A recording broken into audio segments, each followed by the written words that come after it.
안녕하세요. 히스토림입니다. 세 번째 역사 콘텐츠로는 삼국시대 중 전성기 고구려의 삼국통일 가능성에 대해서 이야기를 나눠보고자 합니다. 일반적으로 전성기의 고구려라 하면 이런 역사인식이 정립되었을 겁니다.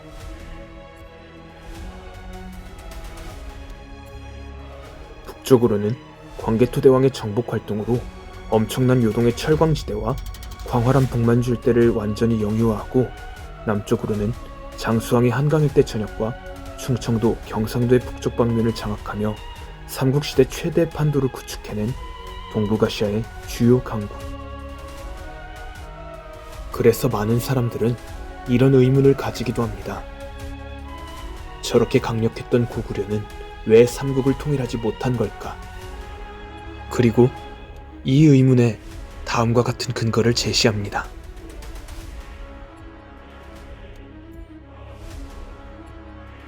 그럴 수도 있겠습니다. 그런데 조금만 시선을 돌린다면 어떨까요? 만주 일대와 한반도에만 그치지 않고 조금 더 서쪽을 보겠습니다.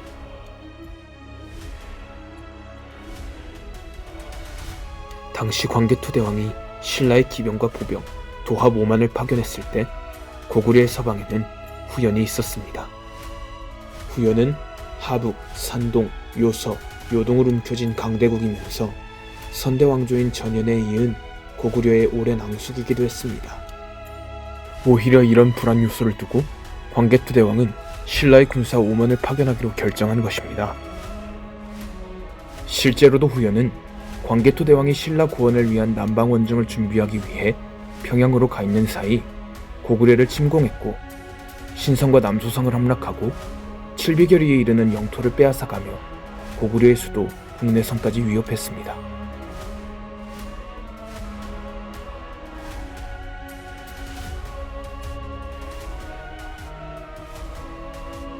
이런 마당에 5만이나 되는 대규모 군대를 남방에 더 이상은 상주시킬 수 없습니다.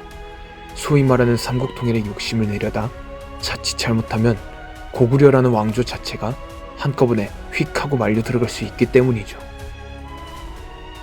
그렇기 때문에 남방원정 당시만 하더라도 삼국통일을 이룰 만한 조건은 성립되지 않았습니다. 그러나 그 이후로는 남방원정에서 돌아온 광개토대왕의 대반격에 의해 후연은 고구려로부터 빼앗아온 영토들을 모두 잃게 되었고, 요서의 숙군성, 나중에는 대릉하 부근의 연군까지 약탈당하며, 이제는 반대로 후연이 고구려에게 수도인 용성까지 위협받게 되는 역전현상이 일어납니다.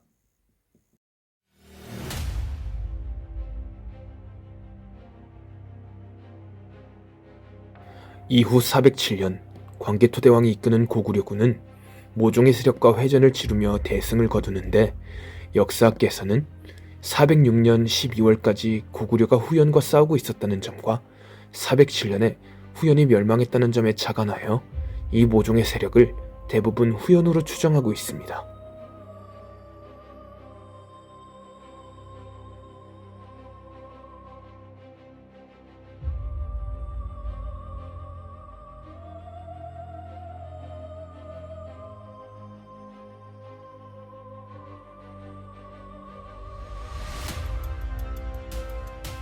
이 관점에서 보자면 407년에 벌어진 이 전투가 후연의 멸망에 결정적 기여를 하고 고구려의 전성기를 맞이하게 한 것입니다. 이후 고구려는 멸망의 순간까지 완벽한 요동과 북만주의 주인으로 군림하게 됩니다. 자, 어찌됐든 그렇게 숙적이었던 후연도 겨우 정리되었고, 고구려는 삼국통일을 향해 더 박차를 가할 일만 남았을까요?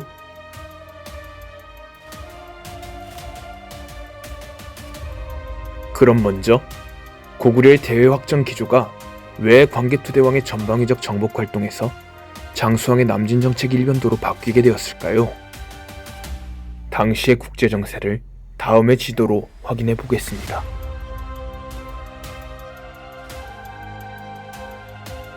그렇습니다. 장수왕이 남진 정책으로 전환한 이유는 북쪽 북위의 성장과 북방 유연의 존재에 의한 한계 봉착입니다.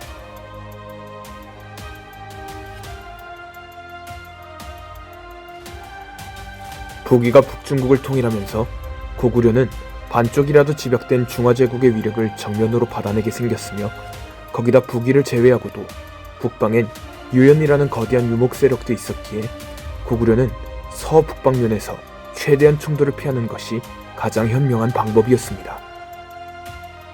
그래서 장수왕도 북위와는 화친 노선을 걷고 유연과는 지도 분할을 협상하면서 최대한 서북방면을 안정시키기 위해 노력했습니다.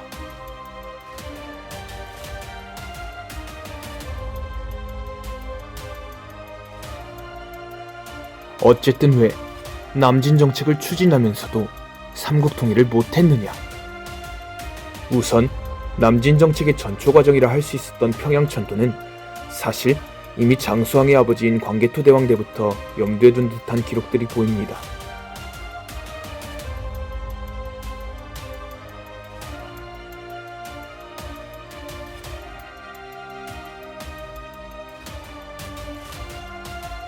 이러한 가정대로라면 그 뒤를 이어치기 위한 장수왕이 광개토대왕의 정책을 이어받아 평양천도를 단행했다는 것이죠. 아마 추측해보건대 이전의 광개토대왕 때부터 평양천도를 준비하는 과정에서 고구려 왕실과 국내성 토착 귀족들 간의 반목이 시작되었을 가능성이 있습니다. 이 갈등이 깊어짐에 따라 장수왕은 원장군 동원이나 노역 징발 등 많은 부분에서 국내성 출신의 유력 귀족들과 협의를 맺지 못하면서 권력의 중앙 집권화에 이상이 생겼을 수도 있고 심하면 그들의 반란도 경험했을 것입니다. 이에 대한 근거로 백제의 계로왕이 북위에 보낸 국서의 내용을 들 수 있겠습니다. 적국인 고구려를 멸칭하면서 고구려와 대척점에 선 백제를 정당화하는 표현으로 썼을 수도 있겠지만 어느 정도 고구려의 내부 사정들을 파악한 글일 수도 있습니다.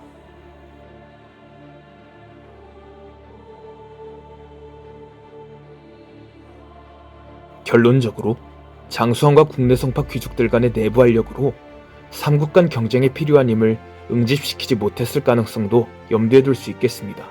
게다가 생각 외로 고구려만을 대상으로 한 나제 동맹의 저항, 결속력이 너무나도 강했고 견고했습니다. 당장 고구려가 계로왕을 죽이고 백제 한성을 점령할 때만 해도 신라는 태자의 요청으로 당시의 신라로서는 부담스러운 규모의 파병 병력이라 할 수 있는 1만을 백제의 원군으로 보내주었고 신라가 공격당할 때에도 백제는 원군을 보내며 고구려에 함께 맞설 정도로 양국 간의 공조가 원활히 잘 되었습니다. 이러한 관계는 계속 이어져 장수왕 사후에도 지속되는 고구려의 남진에 백제와 신라는 서로가 공격받을 때마다 원군을 끊임없이 보내주며 고구려에 저항하게 됩니다. 공동의 강력한 적 앞에서 뭉치면 살고 흩어지면 죽는다 라는 무서운 현실을 제대로 인식하게 되면서 신경을 곤두세운 것입니다.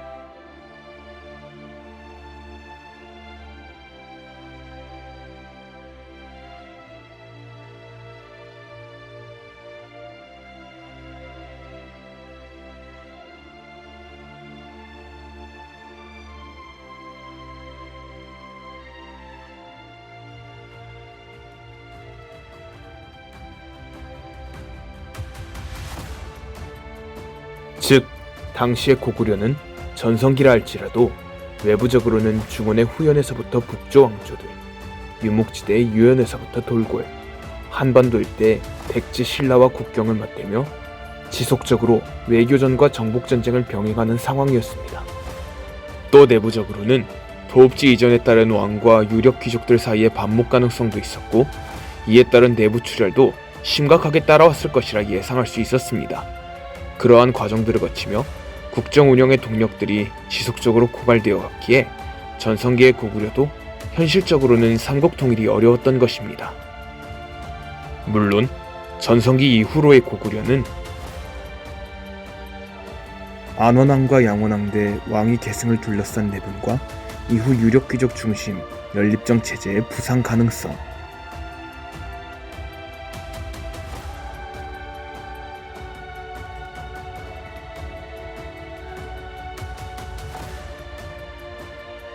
고구려의 혼란기를 틈탄 백제와 신라의 중흥, 한강 유역 상실. 수와 당이라는 중국 거대 통일 왕조와의 수차례 대규모 전면전.